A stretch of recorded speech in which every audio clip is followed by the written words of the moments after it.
parlerons dans cette édition d'information des activités professionnelles du chef de l'État avec cette audience que le président de la République a accordée à un émissaire du président équato-guinéen, j'ai cité Teodoro Mbazogo.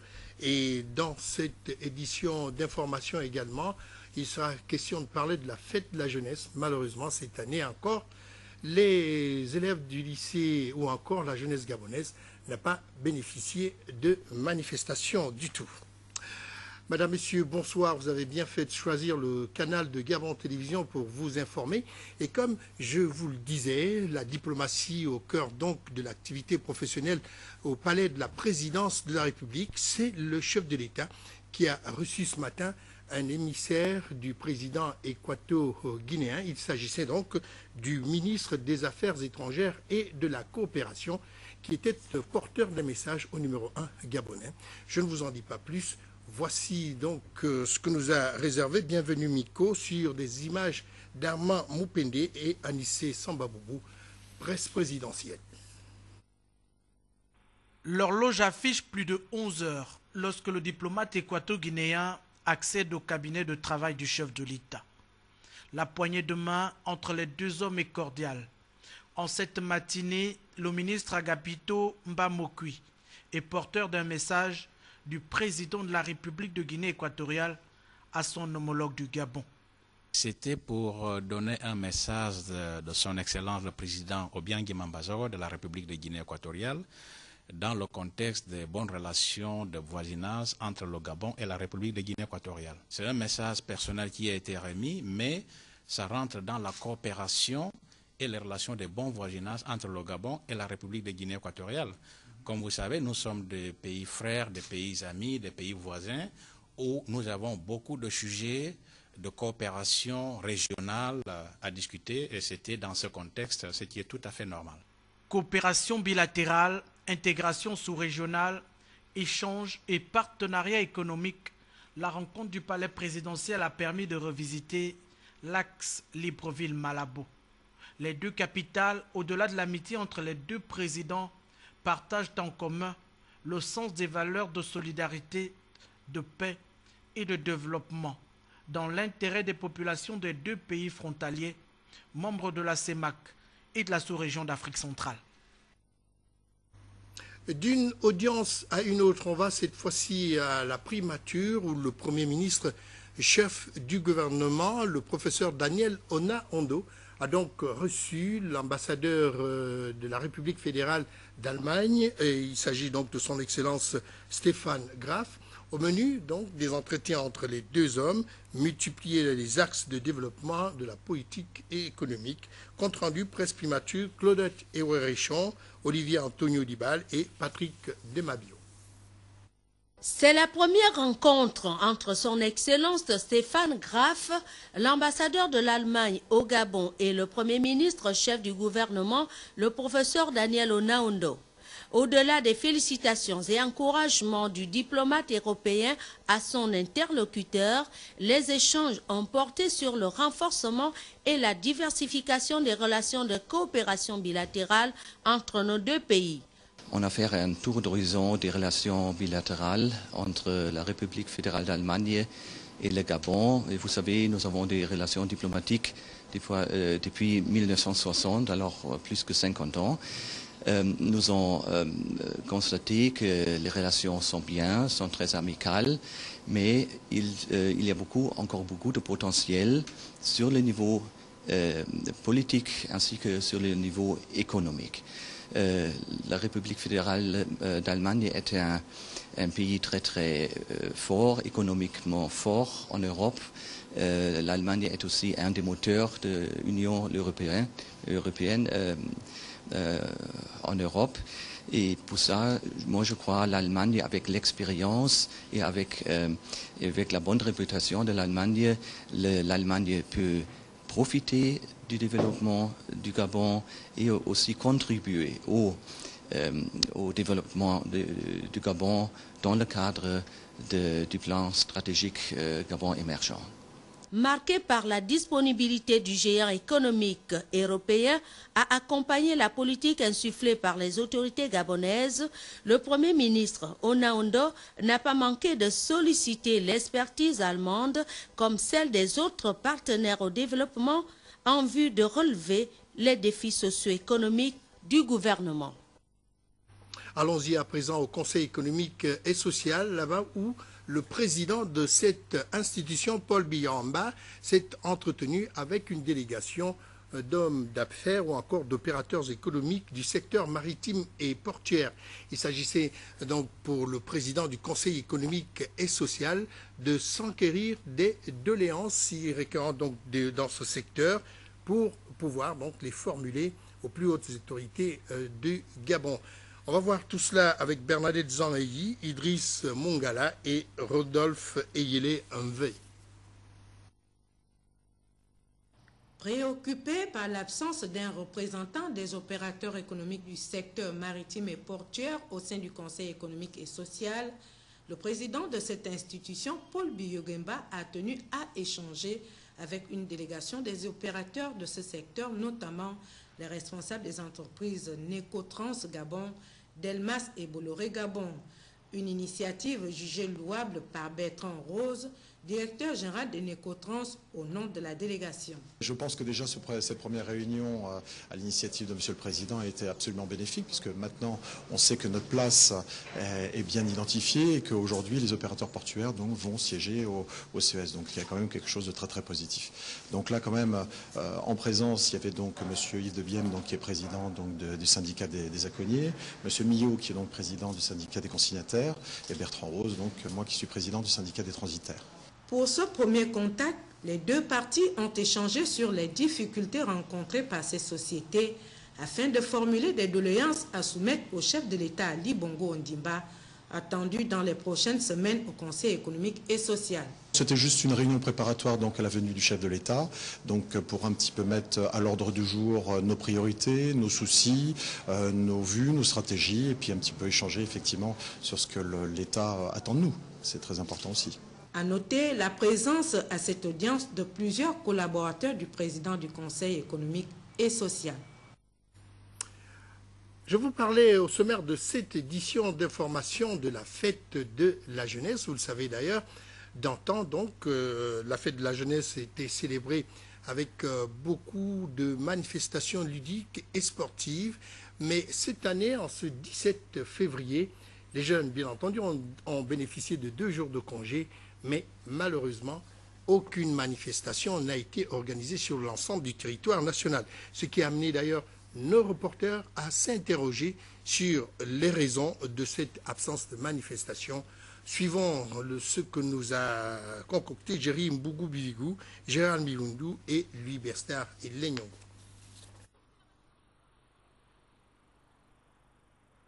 Trois jours.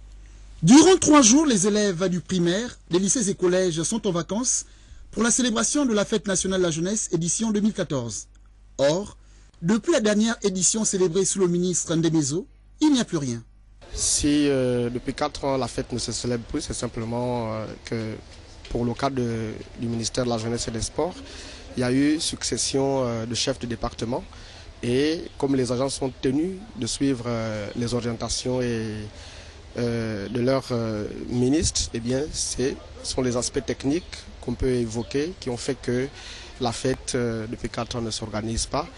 Parce que chaque ministre avait une vision et voulait que les choses se fassent selon la vision et l'orientation donnée. À cela, il faut ajouter que les départements techniques concernés ont toujours fait le travail en amont pour que les choses soient prêtes. Mais malheureusement, pour les aspects techniques qu'on peut considérer, eh bien, les célébrations ne sont pas toujours réalisées. L'absence de manifestation de la Fête nationale de la jeunesse, qui pourrait s'apparenter à un des intérêts de cette tranche d'âge, laisse les jeunes perplexes. Mais qu'est-ce qui peut bien justifier que cette fête passe sous silence cette année encore? Comme c'est l'une des fêtes qui valorise la jeunesse des sports, devait faire quelque chose parce que ça fait plus de... Bon, d'après moi, quoi. Le nombre d'années que j'ai constaté qu'on ne célèbre pas ça, ça fait 2-3 ans qu'on n'a pas célébré ça. Bon, pour nous, puisque ça passe comme un événement qui n'est pas vraiment d'engouement.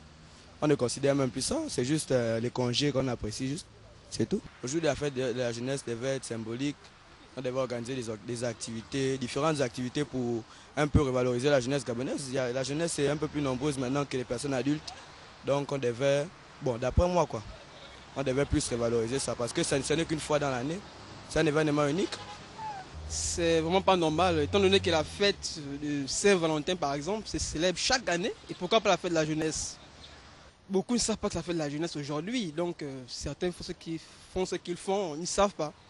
Ils savent pas. Normalement, il devait avoir, c'est pas, des stands de jeux, par exemple, pour accueillir la jeunesse, s'amuser en tant que jeunes. Entre nous, quoi. Chaque année, nous devons la célébrer. C'est pas après 4 ans, 5 ans, on revient pour dire ça fait la jeunesse.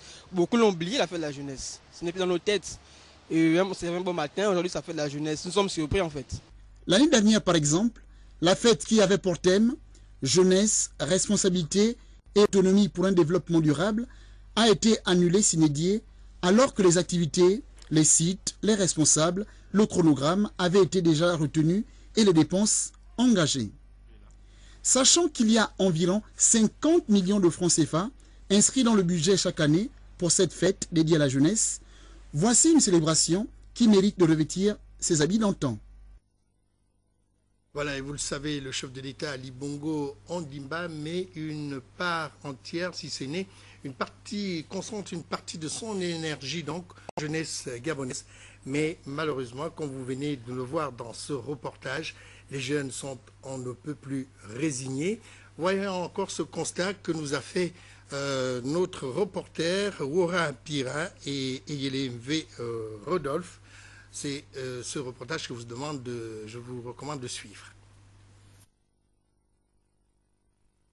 Le moment propice pour des rencontres organisées entre les professionnels de l'éducation, les associations et mouvements de jeunes afin qu'ils suscitent les interrogations à même de renforcer les attitudes indispensables à une vie. Cette fête répond aux besoins du gouvernement gabonais de donner à la jeunesse des informations liées à l'éducation, à la tolérance, à la diversité culturelle et à l'importance du dialogue. Tout cela afin de décourager les jeunes à participer aux actes de violence et à l'usage des drogues à travers l'organisation des activités socio-culturelles telles que les compétitions sportives, les défilés inter-établissements et d'autres disciplines y afférentes. Mais force est de constater que cette fête de la jeunesse passe inaperçue malgré les jours décrétés fériés par la tutelle. Ce lundi 17 février, aucune activité socio-culturelle ayant trait à cette manifestation n'est visible dans la capitale. Rien ne montre dans les différents établissements et les stades de la ville l'organisation des disciplines sportives ou autres. À cela s'ajoute l'absence des aires de jeu en cette période pouvant occuper les jeunes. Une fête de la jeunesse qui n'a plus son pesant d'or chez les jeunes quand on sait que la jeunesse est sacrée et a droit à toutes les conditions d'épanouissement. Loin d'être une fête qui ne reste que de nom, la célébration de la fête de la jeunesse qui symbolise l'unité, la cohésion et l'occupation des jeunes se doit d'être réactualisée dans la société gabonaise afin de permettre aux jeunes de s'épanouir. Ouvrons donc la page associative et allons-y faire la promotion donc de ces associations avec une ouverture ce matin à la Chambre de commerce de Libreville d'un atelier de formation en élaboration de projets. Il faut dire que l'initiative est du ministère de la Prévoyance sociale et de la Solidarité nationale par le biais de la Direction générale des promotions des associations. Filika Biyongo Kombila et Gérard Miyindou nous donnent les détails de cet événement. La lutte contre la pauvreté, la précarité et l'exclusion sociale constituent le cheval de bataille du gouvernement dans la mise en œuvre du nouveau pacte social. Sur un échantillon de 971 associations, 242 expriment le besoin d'être formés en matière d'élaboration et de mise en œuvre de projets. Les associations sont le levier du développement social parce qu'elles sont au contact de la réalité et elles mobilisent un plus grand nombre. Il s'agit de l'étude sociale et économique des associations Cette démarche a débuté avec le recensement et le diagnostic fonctionnel des associations ONG et fondations. Cette deuxième phase, dont le processus a débuté en juillet 2013, vise des objectifs bien précis à long terme. L'objectif de cette démarche, c'est de constituer un vivier des projets des associations en vue de leur financement par les opérateurs économiques ou privés. Parce que jusqu'à présent, nous n'avons pas ces viviers-là. Et c'est augmenter également la capacité opérationnelle de ces associations-là. Parce qu'il y a des associations qui ont déjà été formées en la matière, mais qui ont besoin d'être accompagnées. L'atelier qui réunit les responsables des associations, les organisations non gouvernementales, par ailleurs acteurs de développement social, s'achève ce 18 février. Et puis le centre communautaire de Vendo abrite depuis ce lundi donc un atelier sur le système de formation professionnelle de type dual. Vous allez voir ce que c'est dans les détails que nous réservent ici Marie-Josée Ndombi et Richard Moubioa. Il faut quand même vous dire que la rencontre a été organisée par la cellule du projet du développement de la filière bois au Gabon. Voici de quoi il est question.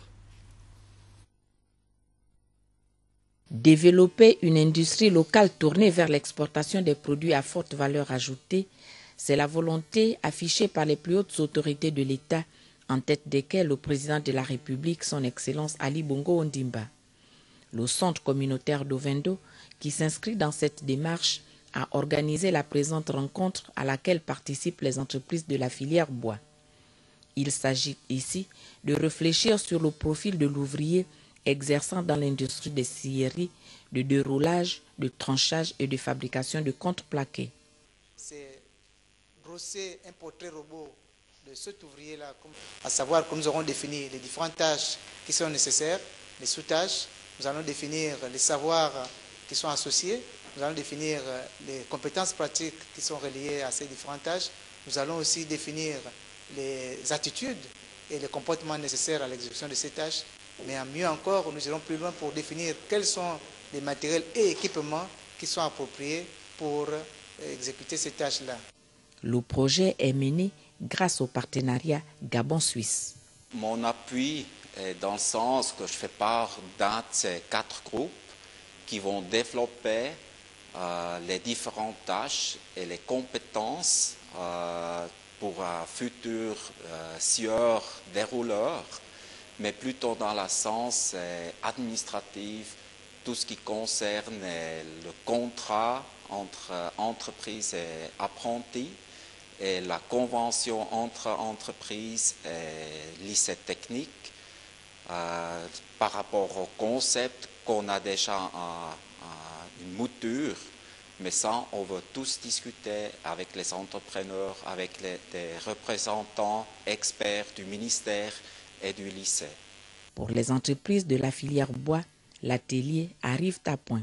Avec ce programme qu'on vient de nous présenter, vraiment, ça va beaucoup nous soulager. On aura des affûteurs qui seront formés dans des écoles professionnelles. L'initiative est vraiment bonne. Je félicite les autorités d'avoir pris cette décision. Au terme du présent atelier, il sera élaboré un référentiel de formation en vue d'une ouverture prochaine de la filière avec une classe pilote de bac pro en dérouleur scieur. Comment mettre un terme donc à l'exploitation illégale du bois dans notre pays alors qu'elle présente donc une menace pour, pourrait-on dire, tuer la poule aux œufs d'or? Eh bien la réponse vient certainement de cet atelier de formation que le gouvernement gabonais organise, et les travaux de cet atelier ont été présidés par le ministre délégué auprès du ministre de la Forêt. Je ne vous en dis pas plus. Voici le reportage de Basile Biwaou Mikala sur les images d'Yvette Okosa.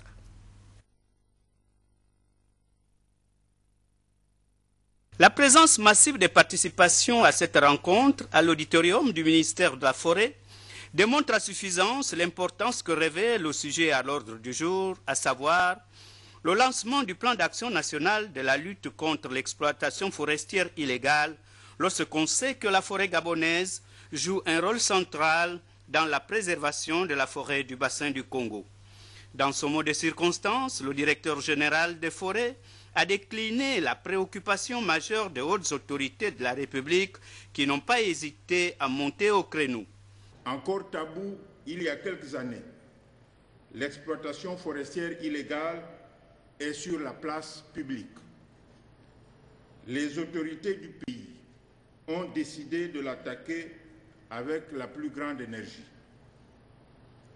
D'abord, le premier des Gabonais, Son Excellence, Monsieur le Président de la République, chef de l'État, Ali Bongo Ondimba, qui, lors du Conseil des ministres décentralisé à Koulamoutou, dans la province de Logoué-Loulou, avait fortement fustigé l'ampleur de ces fléaux dans notre pays, en instruisant le ministre en charge de la gestion forestière de tout mettre en œuvre pour lutter contre cette gangrène.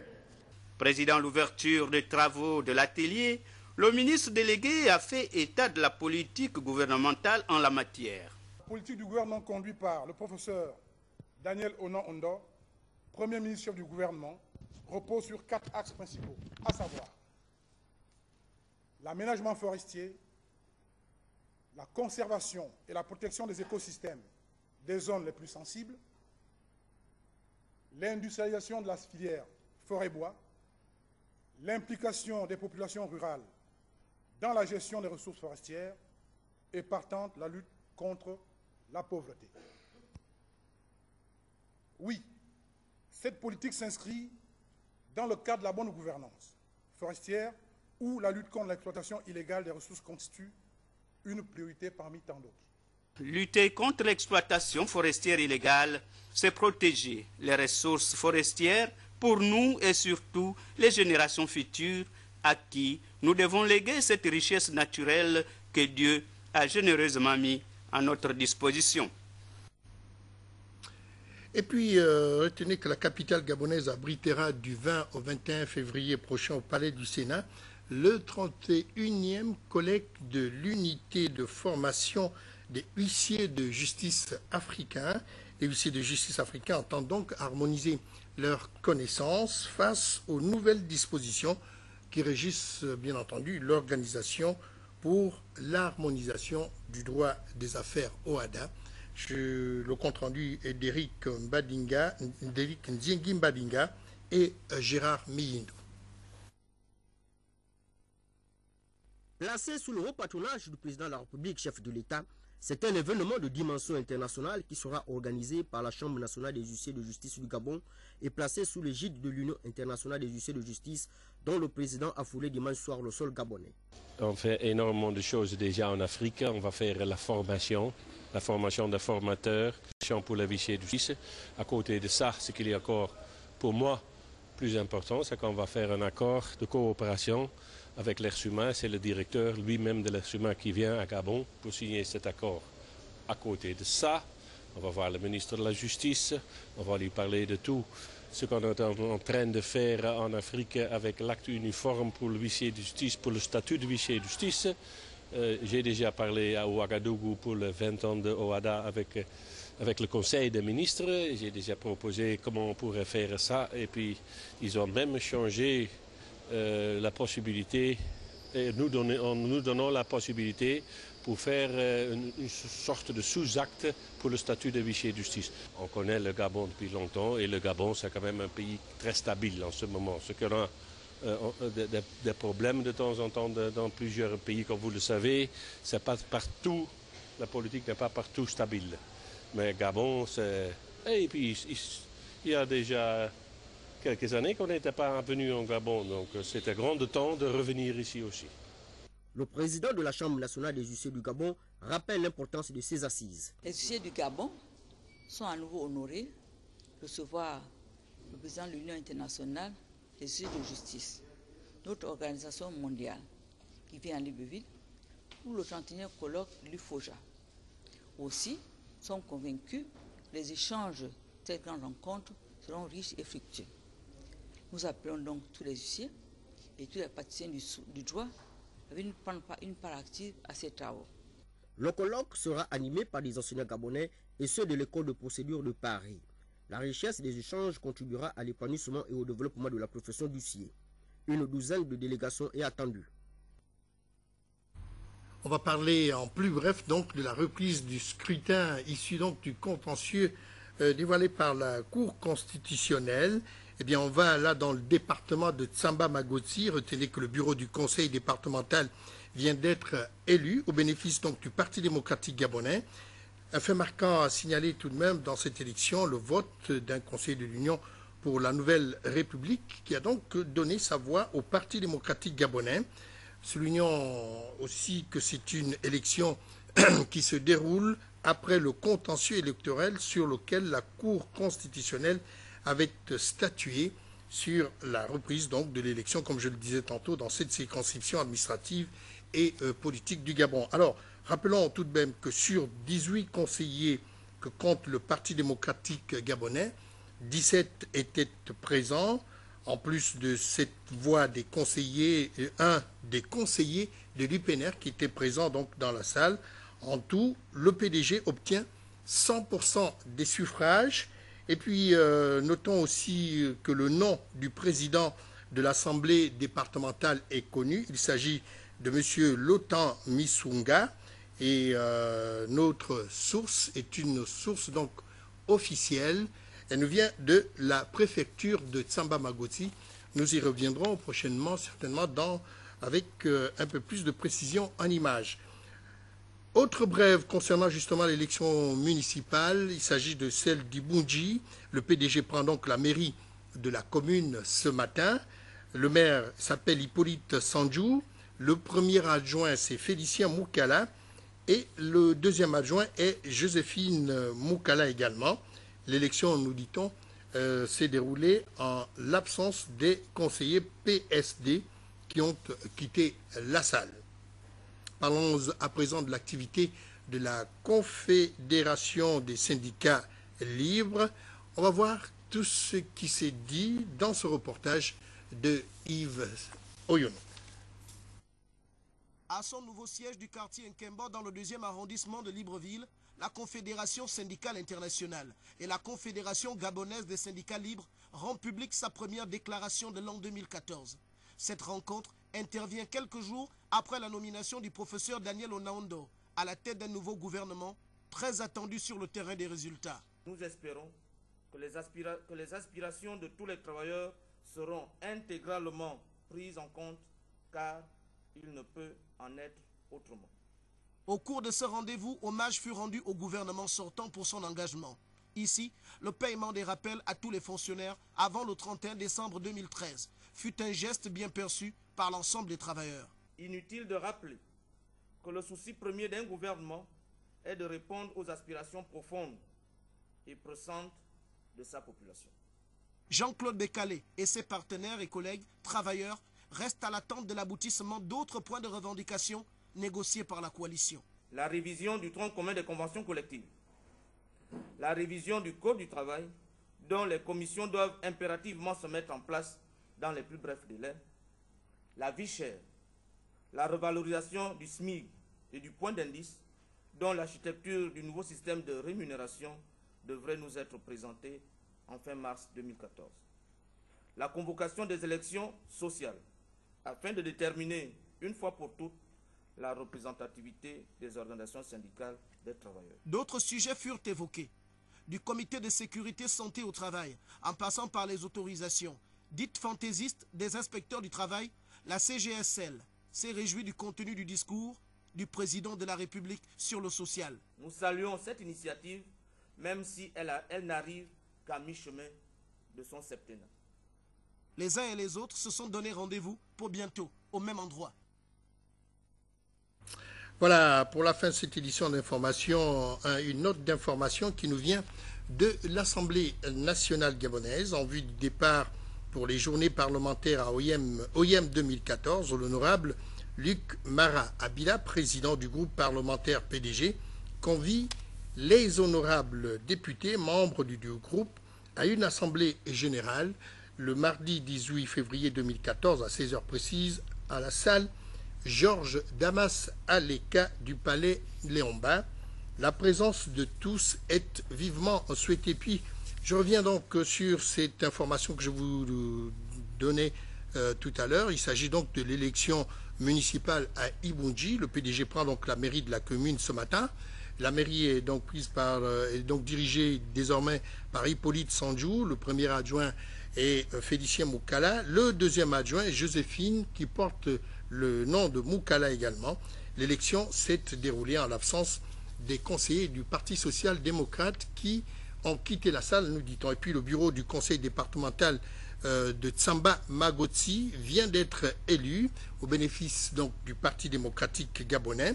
Le fait marquant, c'est que 18 présents, dont un conseiller de l'UPNR, donc 18 présents, 18 voix acquises au Parti démocratique gabonais, qui fait donc 100%. C'est une élection qui se déroule après le contentieux électoral sur lequel la Cour constitutionnelle avait statué sur la reprise donc de l'élection dans cette circonscription administrative et politique de notre pays. Rappelons tout de même que sur ces 18 conseillers, notons que le nom du président de l'Assemblée départementale est connu. Il s'agit de Lotan Mi-Isunga. La source est donc de la préfecture de Tsamba Magoti. Juste une seule information à retenir. Le président de la République, chef de l'État, Ali Bongo Ondimba, a donc reçu un émissaire de son homologue équato-guinéen. Il s'agit du ministre équato-guinéen des Affaires étrangères et de la coopération, qui était donc porteur d'un message à Ali Bongo Ondimba. Merci de nous avoir suivis. On se retrouve demain à la même heure pour d'autres informations sur Gabon Télévision. Bonne soirée à tous.